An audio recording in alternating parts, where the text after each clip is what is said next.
మేము 2014లో భూమి పూజ చేసి 2016 డిసెంబర్ 9వ తారీఖున సినిమా హాల్ ఓపెన్ చేశామండి. నడుపుకుంటున్నాము. నేను 23లో కన్నిమళ్ళ అంజిబాబు అనే అతని దగ్గర 97 లక్షలు డబ్బులు తీసుకున్నానండి. తీసుకుంటే దానికి సెక్యూరిటీగా మా పక్కన ఉన్న ఐస్ ఫ్యాక్టరీ స్థలం 2023లో మార్టిగేజ్ చేశాను. తెలుగుదేశం గవర్నమెంట్ వచ్చిన తర్వాత 24 జూలైలో సిఐ దగ్గర పిలిపించి నన్ను బలవంతంగా రాసేయమని గట్టిగా అడిగారు. ఏం చేయాలో తోచక ప్రాణభయానికి హైదరాబాద్ వెళ్ళిపోయి తలదాచుకున్నానండి.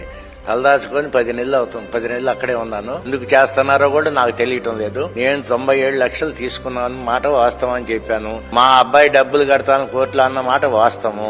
దీనికి రాకుండా టెంట్ వేసి ఎవరిని లోపలికి రానియకుండా అందరినీ ఖాళీలు చేయించేసేసి మా భార్యని రోజు ఉదయం సాయంత్రం వచ్చి మా అమ్మ నాబూతులు తిడతాం మా భార్యని. మా అబ్బాయి ఇక్కడికి వస్తే బట్టలు ఓడ తీసి కొడతాము, గంజాయి డ్రగ్స్ కేసులు పెట్టేసేసి పోలీస్ స్టేషన్ లో పెట్టి 3rd డిగ్రీ ప్రయోగిస్తాము అని చెప్పి మా బాధ ఒక్కటేనండి. మాకు న్యాయం జరగటం లేదు. 1987 నుంచి మేము టీడీపీ అండి. ఈ రోజుకి జెండా మార్చల.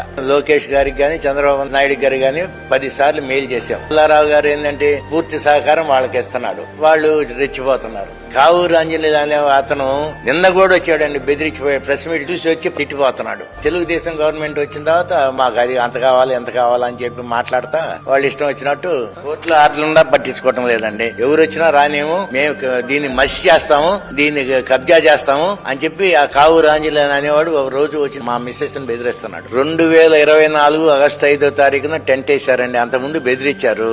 24 జూన్ లో తెలుగుదేశం వచ్చింది. 24 జూలైలో వీళ్ళు నన్ను బెదిరించారు. పోలీస్ స్టేషన్ పిలిపించి 24 ఆగస్టు 5వ తారీఖున టెంట్ వేసి మొత్తం అందరినీ ఖాళీ చేపించి ఎవరిని రానివ్వకుండా, కనీసం మా భార్యకి మందులు ఇవ్వటానికి కూడా ఎవరిని రానివ్వలేదు. ఆమె క్యాన్సర్ పేషెంట్ అండి, మందులు ఇవ్వాలి కదండి అంటే చస్తే ఏమవుతుందని అడుగుతున్నారండి. వాళ్ళు అంత దుర్మార్గంగా మాట్లాడుతున్నారు. అది పరిస్థితి మాది. వాళ్ళకి అధికార బలం జనబలం ఉంది.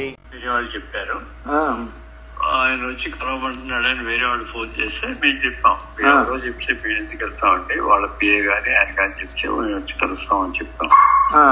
అప్పుడు ఆయనే మాట్లాడారు డైరెక్ట్ గా, వచ్చి కలవండి, మాకు 7వ తారీఖు ప్రాబ్లమ్ సాల్వ్ చేయాలి, అవి చాలా ప్రాబ్లమ్స్ ఉన్నాయి అక్కడ, మీరు డబ్బులు కట్టద్దు, వాళ్ళకి డబ్బులు కడితే ఊరుకోను, నేను మాత్రం సీరియస్ గా తీసుకుంటాను మీరు వాళ్ళకి డబ్బులు కట్టారంటే అని చెప్పేసి ఆయన వార్నింగ్ ఇచ్చాడు పుల్లారావు గారు.